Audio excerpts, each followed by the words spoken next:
Hello everyone, I'm Citizen Spokeswoman Ruth Wasserman Lande. This is the daily briefing of the Israeli Citizen Spokesperson's Office. We are live on YouTube, Instagram, and Twitter.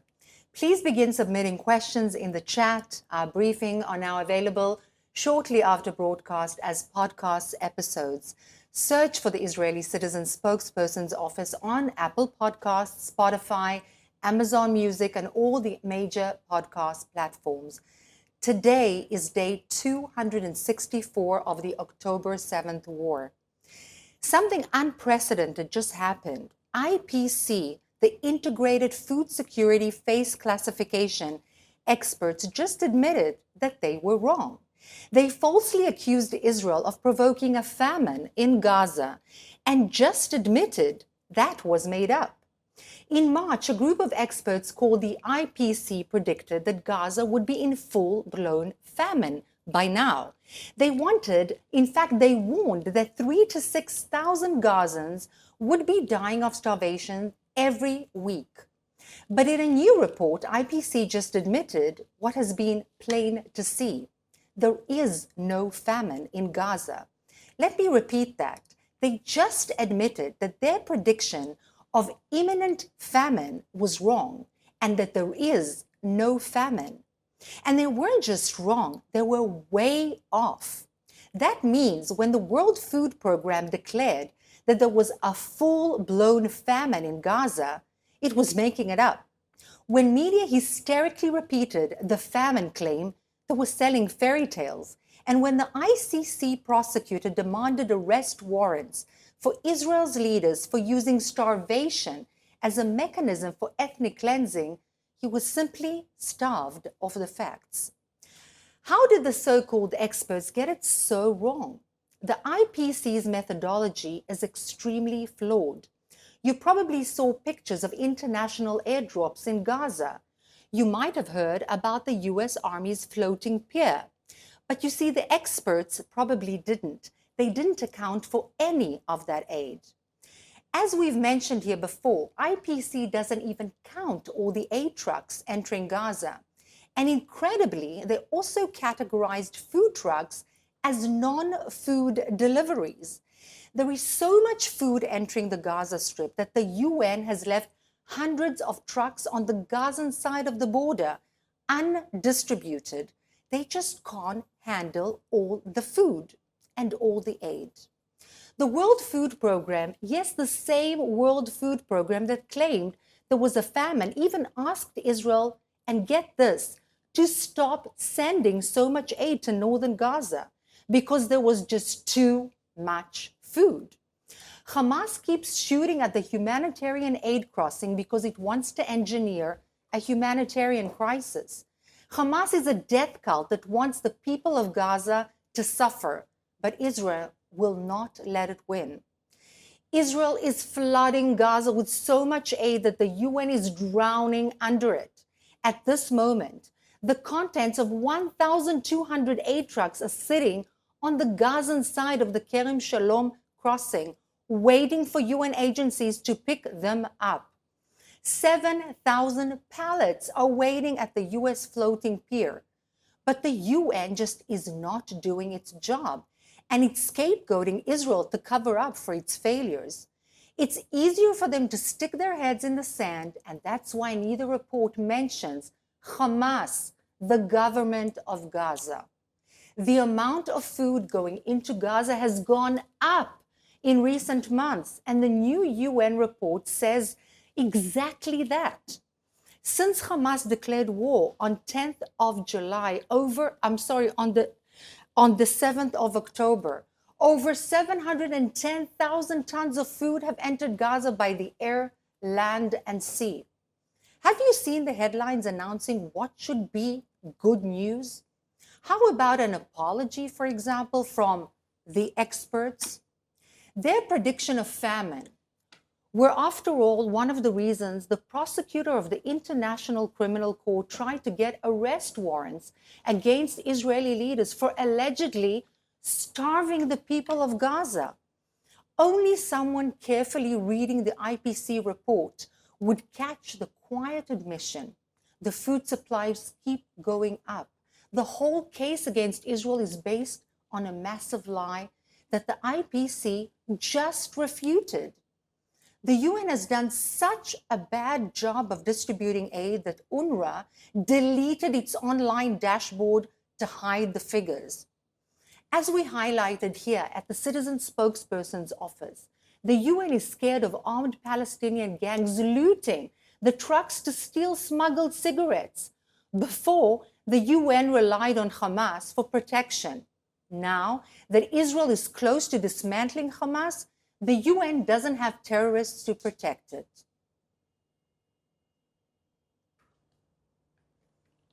If you have any questions, you're more than welcome to ask now. Starting from Asafran, who asks us on Instagram, what is the world doing to prevent Iran from getting a nuclear bomb? That's a very good question, and thank you for raising that. So, in my humble opinion, and not only mine, Iran, in fact, has begun this whole spectacle of Gaza and the West Bank and Lebanon and the whole throwing the region into complete instability, and in fact the entire world, to take away attention from its own nuclear program.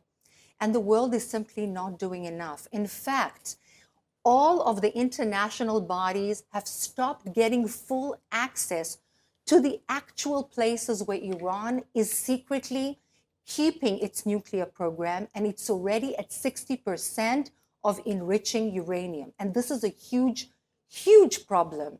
The world, instead of focusing on Gaza and making up stories of starvation, which are just not true, should focus on preventing Iran, a malevolent factor in the international arena, from getting nuclear power for the sake of war. Our next question comes from Liz on Instagram, who asks, Doctors Without Borders said Israel killed one of their staff, but Israel says he was an Islamic Jihad terrorist. How is that possible? Well, we've seen before that it's very possible for journalists, so-called journalists, to be terrorists with arms, so-called kids that hold arms and are being taught to shoot are counted as civilians that have done nothing wrong, and doctors as well. We've seen in the hospitals where the Hamas operatives have kept endless hostages, civilians, and have used those hospitals for war as bases with a huge amount of equipment to shoot against Israeli civilians and soldiers. In fact, it is absolutely no surprise that doctors as well have been simply recruited for the Hamas operation. They use the civilian population for their own purposes, and they hide their real identity by calling them doctors, journalists, and so on. Next question comes from Mark from Twitter, who says, we saw a video of Hamas shooting at a humanitarian convoy. Why doesn't the world call them out? The world has not been quick to call Hamas out in general. In fact, it is very quick to call on Israel out at every single opportunity. In fact, shooting the actual crossing is exactly the purpose of Hamas, because Hamas doesn't really care about its own people, about the Palestinian population. It wants to create a humanitarian crisis. That is exactly the reason why it is shooting at the exact place via which this kind of aid is going through. Not only that, but all of its operations are under schools, in hospitals, in civilian, highly populated areas. Why is that? Because they want a humanitarian crisis. It is time for the world to wake up. It is time to highlight these facts and to call out the world on the hypocrisy that is so obvious. This is key because it's not about Israel. It's not just about the Middle East. The high end game is basically to go after the West. And it's not just about Israel, because the West is next. And using civilian population is a mechanism which justifies the end for Hamas terrorists. A related question coming in on Instagram from Omar Rain Ford, who asks, when will the educational curriculum for children in Gaza be changed from hatred and murder under the umbrella of jihad? Thank you so much for asking that amazing, brilliant, key question. At the end of the day, it's all about indoctrination, incitement, education. This is my mantra. If we kill every single Hamas operative, every single Islamic Jihad operative, every single malevolent Iranian operative on the face of the planet, and we don't change the educational system, in other words, we do not make away with UNRWA, which is an arm of Hamas terrorist organization, and put in place something which every people deserve, and certainly the Palestinian population, a proper peacekeeping, peace-loving education that we in Israel give to our kids. If we do not do that with an outside element, an outside external mechanism, which is not UNRWA, not an arm of a terrorist organization, none of this war is going to make sense and is going to help, because we need the people to change the mindset, to stop hating, to not call their moms after,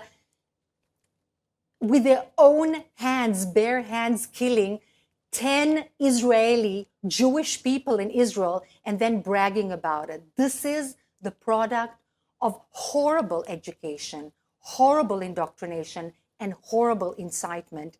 And this should be the key in every future agreement to do with the area. This question coming through from a number of posts across our channels asking, why isn't Israel calling for UN Security Council resolutions regarding Lebanon, and is there a potential diplomatic solution to prevent further war and escalation in the north? Well, that's a good question. You know, the UN resolution deciding upon the fact that the Hezbollah must move away from the Israeli-Lebanese border beyond the Litani River, so that it's not on top of Israeli civilians, in fact, overlooking into their own living rooms. This was already passed, but it's not maintained, it's not upheld. The UN forces that are in fact on the ground are completely useless. They are doing absolutely nothing. And the Hezbollah are exactly there on the border. There is no man's land. So Israel has sort of disbelieved the possibility of UN resolutions having any kind of clout. Unfortunately, if there is no resolution between the two parties with the aid of the international arena, there will be no other choice, unfortunately, but to go to war. Next question coming in via Instagram asks, are there any further plans to bring home more hostages from Gaza, particularly with a focus on the Bibas family? Of course, the first priority of the Israeli government and the Israeli people, which I feel very proud and very humane to be able to express, is to bring those hostages home, all of them. Whether dead or alive, we will do everything that is possible to bring them home. If it is possible via a deal, I personally do not believe that the Hamas at all is willing to come forward and stand by any kind of a deal, or in the manner in which we had done so before. In fact, we are very close to eliminating the Hamas militarily. That doesn't mean that there will be no Hamas left and insurgency, but in terms of the military operation, we are close to eliminating that force, and we shall, please God, bring those hostages home. This is a first priority. This question coming in from Mark R on Twitter, who asks, of the hostages that have been rescued and brought back from Gaza, why do we not hear more about their stories in the international media and around the world? So this is actually, thank you for asking that, a very, very good question.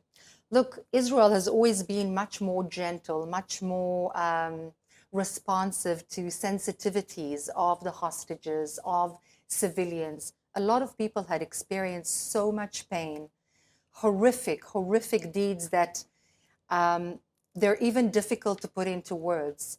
There are also video showings of those horrifying heinous acts, but not all of them had been shown, simply out of respect for the people who had gone through those experiences, and also for the sake of their families. Yes, the world must know. And yet Israel has always been very sensitive and very thoughtful of, do we have the permission to share with the world for children to see? Because once it's out there, everybody sees it on TikTok, our kids, the world's kids. And this is something that no kid should actually be exposed to.